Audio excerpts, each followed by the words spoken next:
Hello, I'm Bob the Booker and welcome to my channel. And today I just wanted to talk about the books that I've been reading this week. I'm still very much with the dog. I was going to say with dog, which would make it sound like I was pregnant with a dog. But I'm still with a dog. So apologies for any kind of echoey audio on this as we go. But yes, let's talk a little bit about the books that I've been reading this week. And let's get started. So first up, we have Thank You for Calling the Lesbian Line by Elizabeth Lovatt.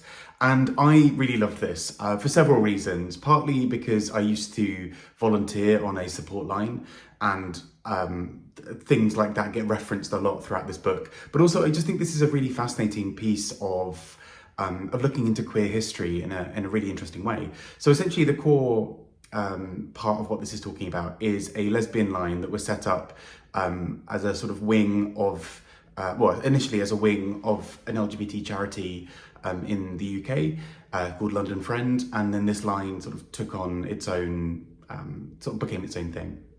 And this book sort of charts the history of that line, but also looks into the archives of it in a really fascinating way.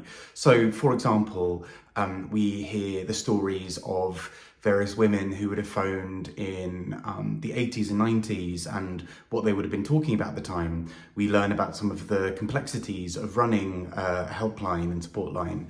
And we see all these things from archives about where volunteers got it right or didn't get it right, and where there were tricky situations such as people phoning up pretending to be lesbians, often sort of in this case straight men for sort of sexual gratification, and all of these other things that go into helplines and support lines. And alongside this, you get this really fascinating, essentially, history of life for queer women in the UK in a very specific period of time. So we get references to the TV shows that the callers were talking about, or the moments in their lives that were really impactful, and what was happening politically and sort of locally and all these other things. And this is just really heartfelt and really beautifully done, I think, where it really gives you a specific wedge of history told in a really well-researched and interesting way. So I just thought this was really beautifully done. And it has such a strong sense of narrative to it, of taking calls or approximations of calls from the time to really tell this beautiful story of what it's like to be a queer woman, and particularly at various parts of history and then compared to now.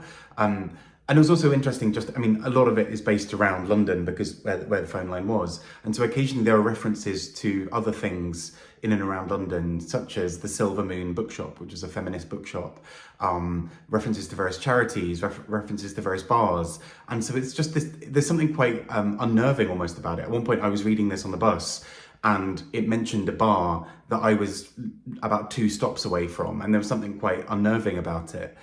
Yeah, I just think this is really, really well done. Next up, I read The 8 Mountains by Paolo Cognetti and translated by Simon Carnell and Erica Segre. And this I thought was really beautiful as a novel as well.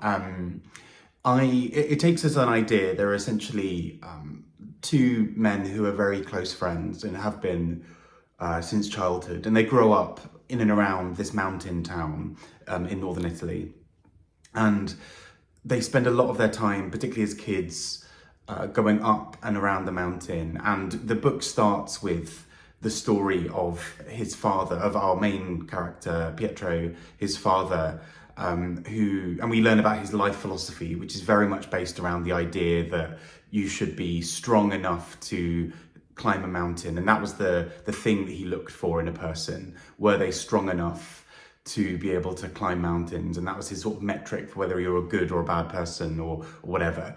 And so it sets up this idea of kind of nature folk and kind of people in the mountains versus city folk who might be weaker or more sensitive or whatever.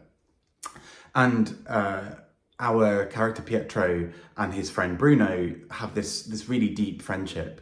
But as with many books and many lives, they grow somewhat apart as life continues and grows for them. So Pietro becomes more and more of a city boy, as it were. He spends more and more of his life having more sort of standard jobs, as it were. Bruno very much likes this life of solitude up in the mountains. And this book does go into a bit more of a spiritual discussion later without spoiling anything. The second part of the book, and which gives the book the title, is around an idea of when Pietro goes to Nepal and he's up in the Himalayas, and there is a whole section of this discussion about whether it is better to scale one very tall mountain and know that mountain very well, or to travel around the eight mountains around it and do that. And essentially that's what these two men are. We have Pietro, who is the person going around the world and exploring things, and Bruno, who comes to know his location very well, but maybe doesn't travel quite as much. But I think what's, for me, most beautiful about this book is the way that the two men at the heart of it have this really deep friendship that is often very unspoken.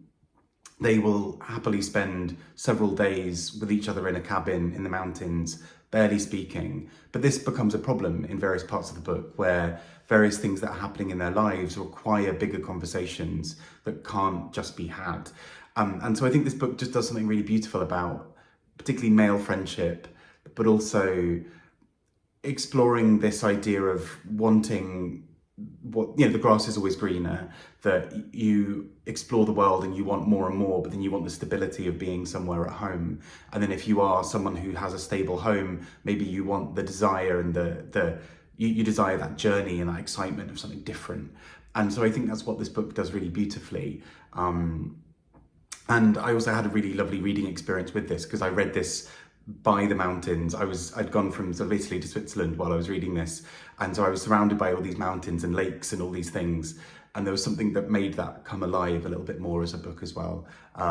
It does get a bit heavy-handed, I think, with some of the spiritual messaging of it later on. It's a little bit heavy-handed with what it wants you to take away from the book, but I still think it's a really beautiful story nonetheless. And last but not least, we have this book, which is just a wild romp. This is She's a Lamb by Meredith Hambrock.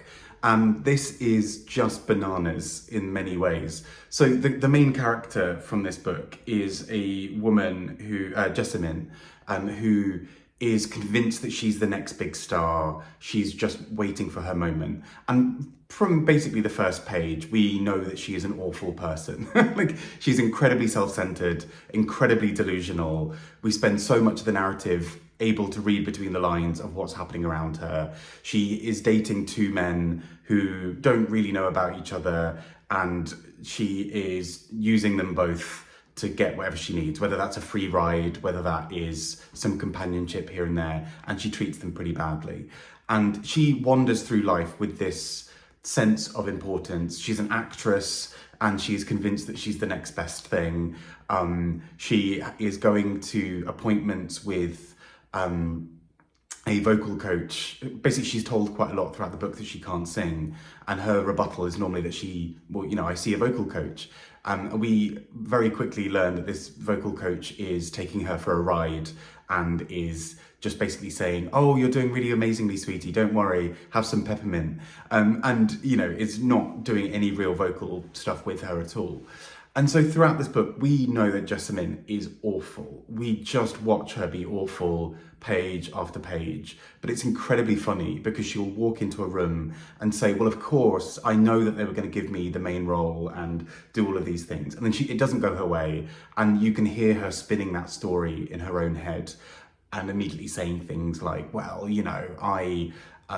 they couldn't give that role to me because I would outshine the whole cast. So of course they've got to give me this thing first because they don't want it to look like favoritism. But this book gets increasingly dark as various things happen because she is so dead set on being this huge star. And particularly in a production of The Sound of Music, where where Maria is meant to be a character full of grace and love and really gentle soul, but a bit of a kind of plucky heroine. And we know that Jessamine is nothing like that. She spends the whole book just being vile. And so we watch through her lens. We only really hear the story through her, knowing that she is being completely awful the entire time. But there's something incredibly funny about it because she will walk into a room full of this delusion and you can just hear every single person in the room rolling their eyes. Without spoiling anything, it gets increasingly dark because of how much she wants this role, and she becomes increasingly desperate to achieve her goals. This book is wild. It's a lot of fun, but it's really dark at times. If you struggle with not liking the main character, you maybe won't like this book because she is deeply unlikable, even though there's a sense of real sadness about how she's come to be there in this way. I still found it really funny because you just watch her just be terrible. And it's full of so much bombast and ridiculousness and absurdity that it's not subtle. It is a sledgehammer of how awful she is. And I loved it for that. It's kind of great. But yeah, I thought this was such a silly book, but with a real dark edge to it as well. So those have been the books that I'm reading, well, I've been reading this week. I made a bit when I was on holiday. I hope you're all keeping really well. Take care. We'll have the Booker announcement soon, so I will very much go into Booker long list mode. I'll still have hopefully some other books on the side on top of it, but we will be very much in that season soon. I hope you're keeping really well. Take care and speak to you soon. Have a good week. Bye bye.